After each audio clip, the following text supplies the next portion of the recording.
네, 안녕하세요. 인생 서점입니다.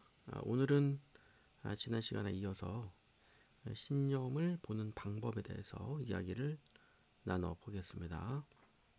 자, 신념을 보는 방법은요, 여러 가지 방법이 있겠습니다만은, 첫 번째는 자신의 감정을 언어화시키는 겁니다.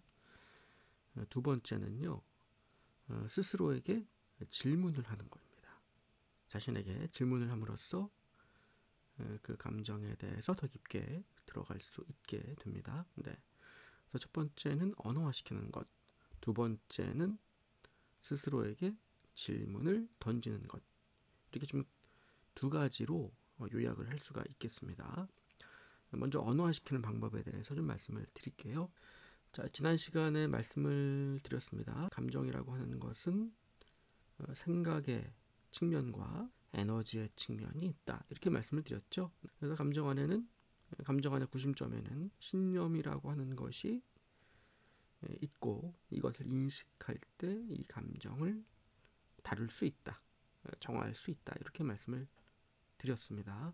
우리가 어떤 감정이 올라왔을 때 생각을 알아차렸을 때는요. 그러니까 표면의식에서 우리가 감정을 알아차렸을 때 그러니까 그 감정을 만들어내는 그 신념 자체가 바로 보이지 않는 경우가 많이 있습니다. 저희 경우는 감정이 올라왔을 때는 신념을 좀 안으로 더 깊게, 그러니까 무의식 깊게 좀 들여다봐야 보이는 경우가 좀 많이 있었던 것 같아요. 그래서 사실 여러분들도 느끼시겠지만 감정이라고 하는 것은 조금 강력합니다. 우리가 감정하고 싸워서는 이길 수가 없어요. 그 감정을 다룬다라고 하는 것은 감정을 억압하고 감정과 싸워서 하는 것이 아니고요. 그 감정을 있는 그대로 이제 받아들이는 작업이라고 볼 수 있겠습니다. 이 표면의식에서 알아차린 생각들을요. 표면의식에서 알아차린 생각들을 언어화시킬 때 그 언어화된 자신의 반응을 놓고서 우리가 질문을 던질 수 있게 되는 거거든요. 질문을 던지는 형태가 여러 가지가 있을 수 있겠습니다. 지금 제가 말씀드리는 내용은 조금 오랫동안 해온 방식이라고 볼 수가 있어요.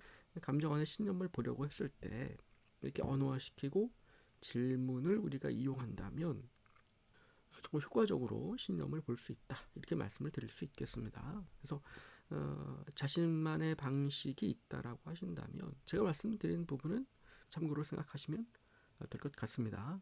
근데 제가 오랫동안 이 부분을 이런 방식으로 해온 결과, 이 방식을 해본 결과 신념을 보는 데 많이 효과적이다라는 생각이 들었어요. 비면의식에서 알아차리는 생각을 언어화시켰을 때 자신의 감정이라고 하는 것은 눈에 보이지 않죠. 몸에서는 느껴지지만 에너지이기 때문에 몸에서는 느껴집니다. 몸에서는 느껴지지만 사실 우리가 그 감정이라고 하는 것이 워낙 때로는 강력하기 때문에 제가 알아차림 영역에서 이제 비의도적 집중 상태라는 표현도 쓰지 않았습니까? 자신의 주의가 묶여 있는 상태 이렇게 경험도 하게 되는데 그러한 것들이 이제 뭐 문제가 될 건 없습니다. 우리가 이제 감정의 동물이기 때문에 그러한 상태가 있다라는 것을 우리가 인정하고 받아들이면 됩니다. 근데 그러한 상태에서 그 감정을 인식했을 때 사실 이제 그 감정을 알아차리고 그 감정을 다스린다라고 하는 것이 사실은 쉽지 않다라는 거 많이들 공감하실 겁니다. 그래서 우리가 그 감정 안에 어떠한 생각들이 있는지 본다라고 했을 때 언어화시키면 이 언어화시키는 과정 자체가 감정에 끌려다니는 것을 조금 방지해주는 역할을 해요. 그러니까 제가 좀 말씀드리는 방식으로 표현을 하자면 그 감정에 온전히 집중할 수 있게 도와줍니다. 언어하는 작업이. 그러니까 자신의 감정을 언어화시키기 위해서는 자신의 그 감정에 대한 느낌에 집중을 해야 되거든요. 감정에서 올라오는 생각과 동일시돼서 말하거나 행동하는 것이 아니라 그 감정들에 매몰되어 있는 것이 아니라 내가 현재 비의도적 집중 상태구나 라는 것을 알아차렸을 때 그 감정의 느낌에 즉 몸의 에너지장에 충분히 집중하면서 언어화시키기 위해서는 충분히 집중하면서 언어화하는, 그러니까 글로 표현하는 작업을 해야 됩니다. 그래서 그 언어화시킨다는 그 작업 자체가 감정에 끌려다니는 것을 멈추게 도와주는 역할을 한다고 볼 수 있습니다. 그래서 감정을 단지 앉아서 눈을 감고 감정에 어떤 생각이 있는지를 본다라고 하는 것은 사실 그런 생각으로만 자신의 신념을 볼 수 있다는 것은 쉽지 않다라고 생각이 들어요. 저는 오랫동안 수행을 해오신 분들이나 아니면 특별한, 그죠? 예, 남다른 어떤 그런 통찰력이 있으셔서 하시는 분도 있겠습니다만은 저의 경우는 그렇습니다. 그래서 감정을 알아차리는 것도 사실 우리가 처음에 연습하지 않으면, 명상을 해보신 분들이라면 아실 겁니다. 명상을 하면서 알아차림을 하게 되면 계속 그 알아차림의 깊이가 점점점 깊어지죠. 그래서 처음에 표면의식에서 알아차리다가 그 표면의식 아래에 있는 생각들도 보게 되고, 그죠? 그렇게 되는 것인데, 그래서 옛날에 이렇게 좀 표현을 드릴 수 있겠습니다. 처음에는 쟁반 위에 접시가 있고 그 접시 위에 그릇이 올려져 있어요. 네. 그래서 처음에는 알아차리게 되면 접시 위에 그릇을 보게 됩니다. 나중에는 알아차림이 좀 깊어지면 그릇이 올려져 있는 접시를 보게 되고, 또 알아차림이 좀 더 깊어지다 보면 그 접시 밑에 있는 쟁반을 보게 되고, 뭐 이런 느낌이라고 해야 될까요? 네. 그러니까 점점 알아차림이 깊어지면서 그 밑에 있는 생각도 보게 되고, 그리고 그 전에 보지 못했던 약간 좀 더 큰 통찰을 느끼게 되기도 하고, 또 깨달음이 오게 되기도 하는 순간들이 있는 것 같습니다. 표현을 하자면 그렇게 표현을 할 수 있다. 항상 그런 방식으로만 진행되는 것은 아닙니다만, 네. 그런 식의 어떠한 통찰이, 알아차림이 깊어질 수 있다. 이렇게 좀 표현을 하고 싶고요. 이 표면의식에서 우리가 생각을 알아차렸을 때 언어화시키는 작업을 통해서 자신의 감정에 끌려다니는 것을 멈추게 만들어주고 자신의 내면에 집중할 수 있게 도와주는 역할, 네. 언어화를 통해서 우리가 그러한 것들을 경험할 수 있다. 이렇게 말씀드리고 싶고요. 그리고 중요한 의미가 있습니다. 제가 볼 때는 그 언어화시킬 때 자신의 보이지 않는 감정을 언어화시키면 어떻게 됩니까? 네. 언어화시키는 순간 자신의 보이지 않는 감정이 가시화됩니다. 보이는 상태로 바뀌죠. 그러니까 자신의 감정이 보이는 상태로 된다라고 하는 것은 더 온전히 자신의 감정의 관찰자 입장으로 존재할 수 있게 되는 겁니다. 그러니까 언어화시키는 과정을 통해서 일종의 보이지 않는 자신의 감정, 자신의 생각들이 대상화가 된다고 볼 수 있어요. 대상화시킴으로써 그것을 관찰자 입장에서 보게 되는 효과가 있습니다. 그것이 굉장히 큰 효과라고 볼 수 있겠습니다. 제 입장에서는, 네, 제가 경험한 바에 의하면. 그래서 언어화시키는 과정을 통해서 우리는 내면에 집중할 수 있고, 온전히 집중할 수 있고, 그리고 자신의 감정을 가시화시킴으로써 더 이상 그 감정에 끌려다니지 않는, 그죠? 관찰자 입장에서 바라볼 수 있게 도와주는 역할을 한다고 볼 수 있겠습니다. 네. 언어화시키는 작업에 있어서 좀 장점 몇 가지 더 있는데요. 그 부분은 좀 뒤에서 좀 말씀을 드리겠습니다.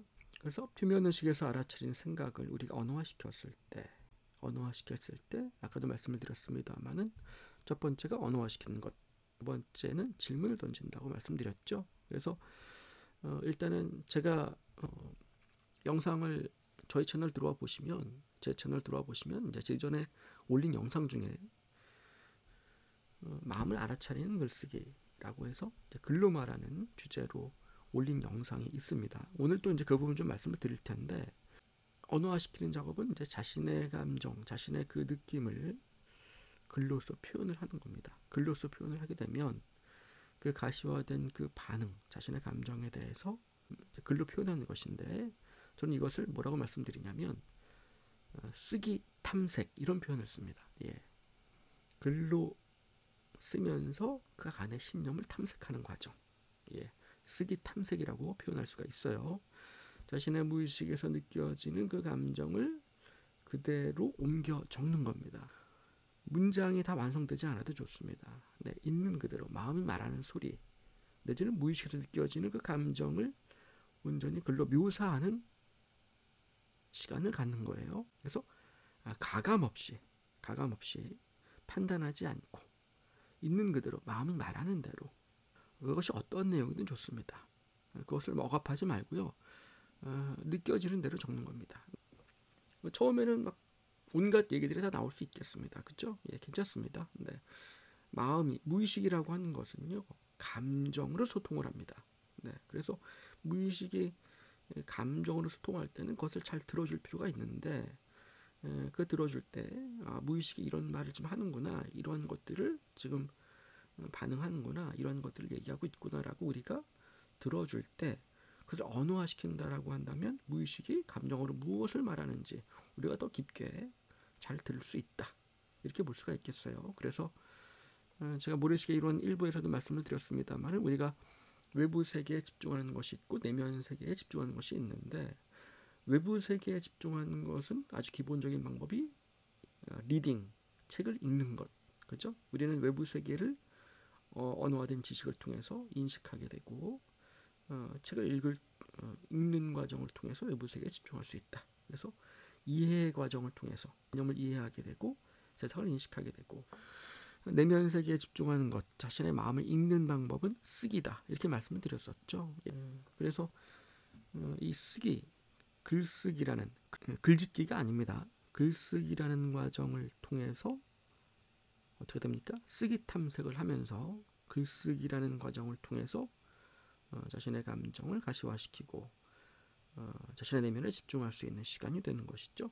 그래서 명상이라는 과정, 감각을 끼우는 과정을 통해서 여러 가지 다양한 수많은 명상 방법들이 있겠습니다.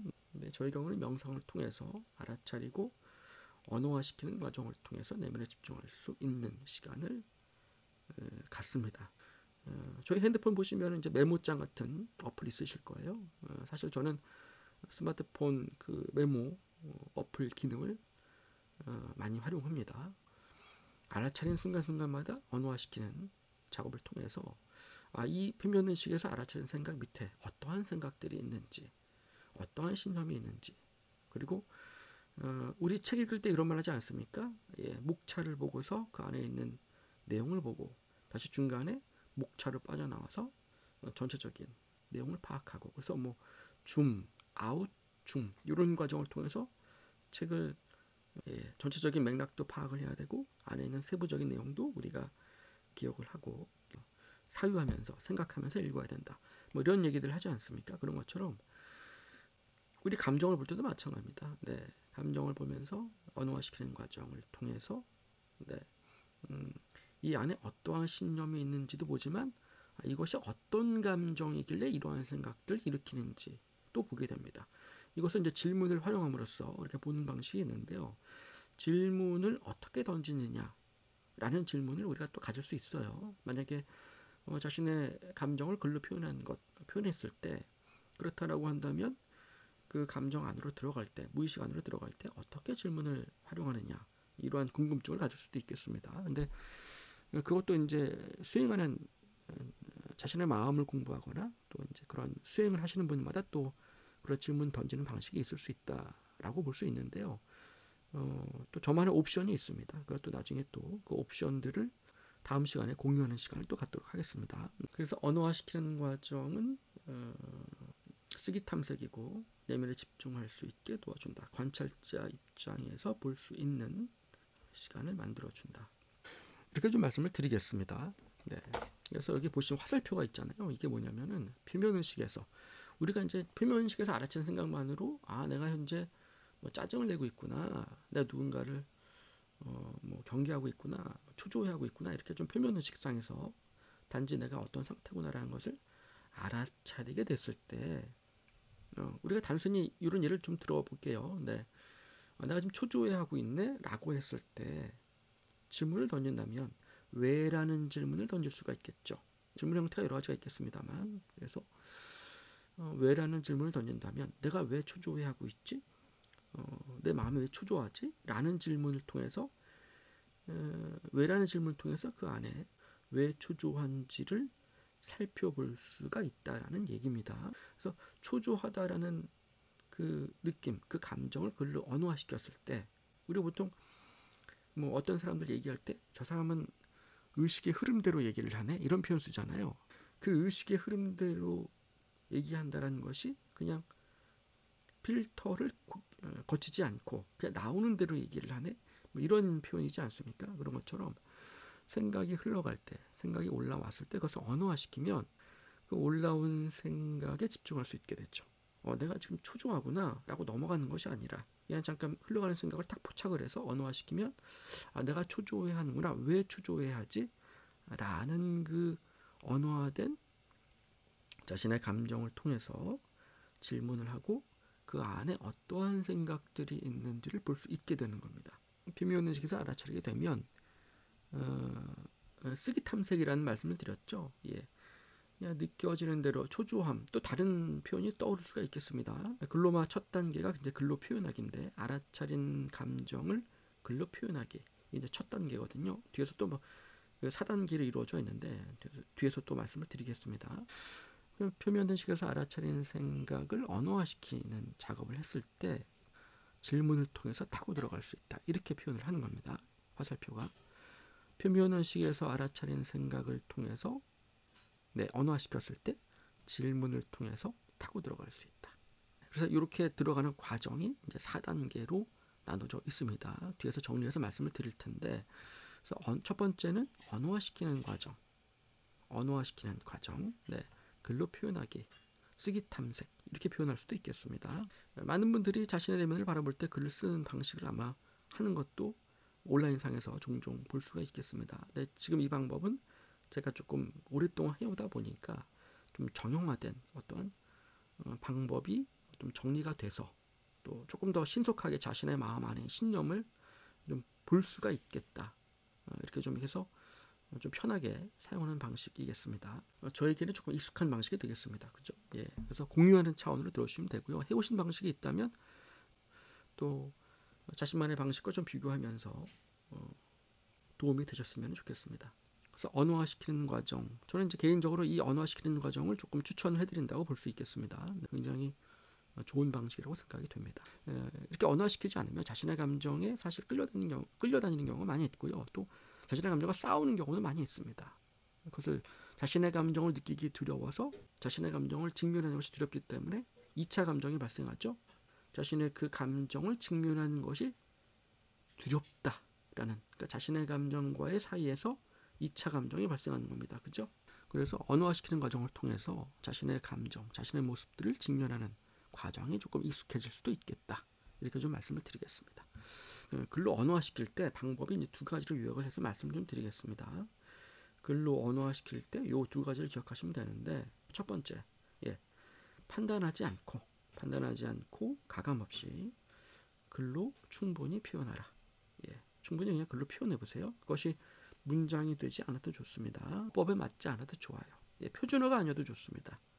자신이 가장 익숙한 언어의 형태로, 자기의 언어로 쓰는 겁니다. 두 번째는 온전히 표현하라. 두 가지 기억하시면 되시겠고요. 유의할 점이 있습니다. 이 글로 표현할 때는요, 타인에 대해서 쓰는 것이 아닙니다. 예를 들면은요, 저 사람이 나를 공격하고 있네?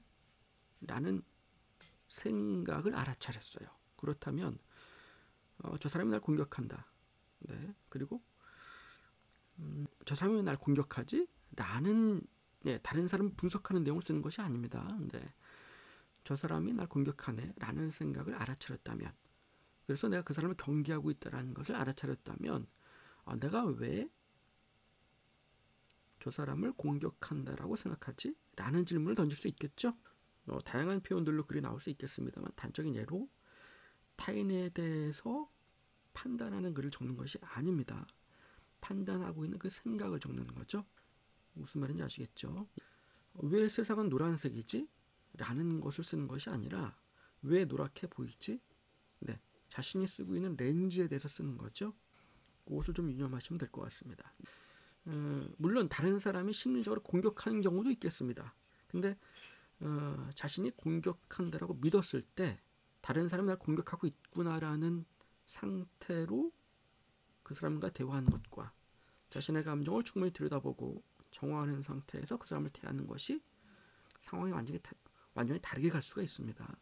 자신의 내면 상태, 즉 외부 세계는 일단 기본적으로 중립이라고 보시면 좋겠습니다. 네, 중립이라고 보시고요.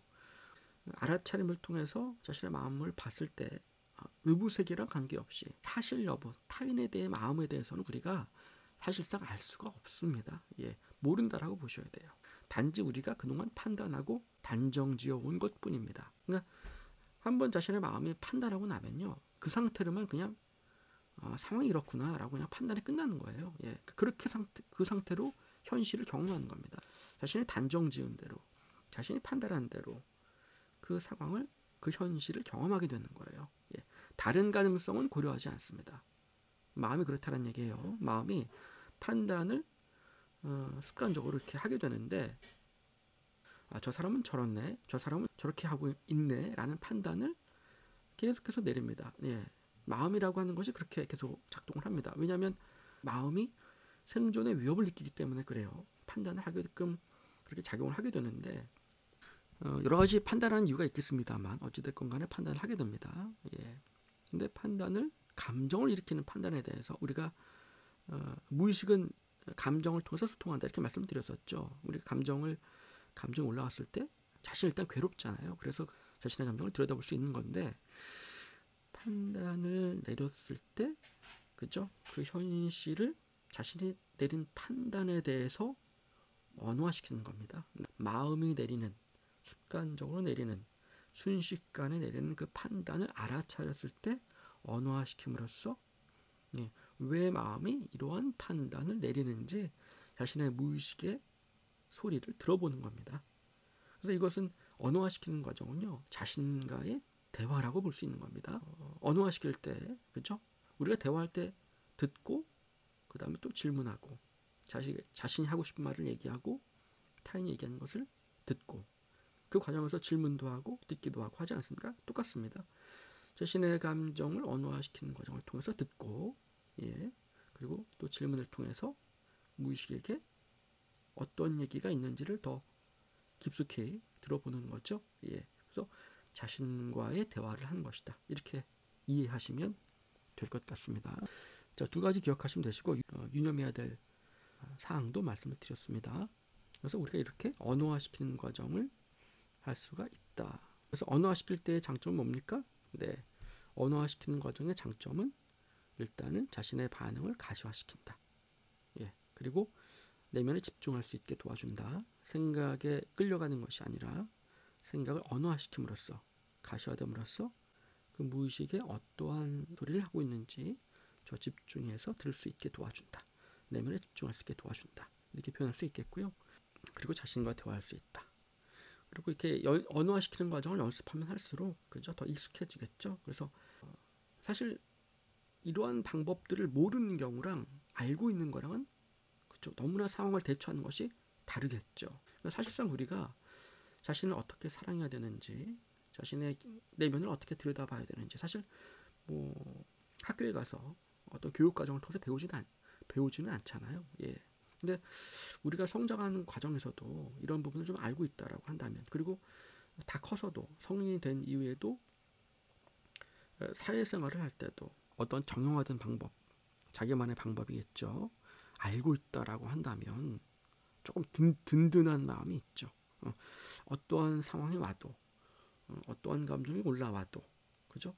한번 또 조용히 이러한 들여다보는 시간을 가져야겠다. 근데 보통 우리가 이러한 방법이 있다라는 것조차도 모른다라고 한다면은요, 그 감정과 동일시된 상태로, 그죠? 그 감정에 이끌려서 상황을 대처하고 있는 거예요. 그러니까 문제가 좀 많이 커지는 경우가 많이 있겠죠. 그죠? 그리고 문제가 반복되고 고통스러운 시간들이 길어지기도 하고, 그죠? 그러니까 더 힘들어지기도 하고요. 문제가 더 커지는 거겠죠. 그러한 경우도 발생할 수 있겠습니다. 근데 이러한 과정, 방법들을 우리가 알고 있다라고 한다면 상황을 대처할 때 조금 든든하기도 하고, 그리고 매 순간, 매 상황마다 난처한 힘든 상황이 왔을 때 오히려 그 상황들이 성장할 수 있는 기회가 되는 겁니다. 예, 그래서 이러한 방법을 알고 있을 때랑 그렇지 않은 경우랑은 너무나 큰 앞으로 시간이 흘러가면서 우리가 크로노스라는 시간 차원에서는 시간이 갈수록 성장하는 어떠한 속도가 달라질 수 있겠다. 네, 성장하는 깊이가 달라질 수 있겠다.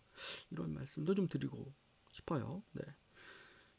매 순간을 성장할 수 있는 기회로 볼 수 있는 것, 너무나 좋은 인생을 바라보는 관점이라고 생각합니다. 그러기 위해서 우리가 어떤 방법, 어떻게 그것을 자신의 내면 세계를 다뤄야 되는지 방법을 알고 있다라고 한다면 더 수월하게, 그죠? 더 수월하게 인생을 살아갈 수 있지 않을까. 더 많은 것들을 배우고 인생을 배우면서 살아갈 수 있지 않을까. 그런 생각이 듭니다. 네. 그래서 참고를 해보시면 좋을 것 같고요. 언어화시키는 과정은 이렇게 좀 말씀을 드릴 수 있겠습니다. 그래서 제가 오늘 말씀드린 내용에 대해서 한번 평소에 궁금해하셨다면 좀 적용도 해보시고 정리를 해보셨다가 시도를 해보신다면 도움이 되실 것 같습니다. 명상을 굳이 해오지 않은 분이시라도 자신의 감정을 언어화시키는 과정은 도움이 된다고 볼 수 있겠습니다. 쓰는 작업 자체가 치유가 된다. 그러한 이야기도 하지 않습니까? 그런 것처럼 자신의 감정을 쓰는 것, 표현하는 것, 그죠? 언어화시키는 것, 이러한 과정 자체가 의미 있는 순간이 될 수 있겠습니다. 너무나 좋다라고 말씀을 좀 드리고 싶어요. 네. 그러니까 언어화시키는 과정 중에 또 하나가 이제 뭐냐면은 언어화시켰을 때 관찰자 입장, 그러니까 자신의 마음과 분리돼서 바라볼 수 있다. 이렇게 볼 수 있고요. 판단을 적는 것이 아니라 자신의 내면 세계에 대해서 왜 이렇게 생각을 하고 있는지 자신의 무의식과 소통하는 시간을 갖는 것, 대화하는 시간을 갖는 것, 이렇게 말씀을 드릴 수 있겠습니다.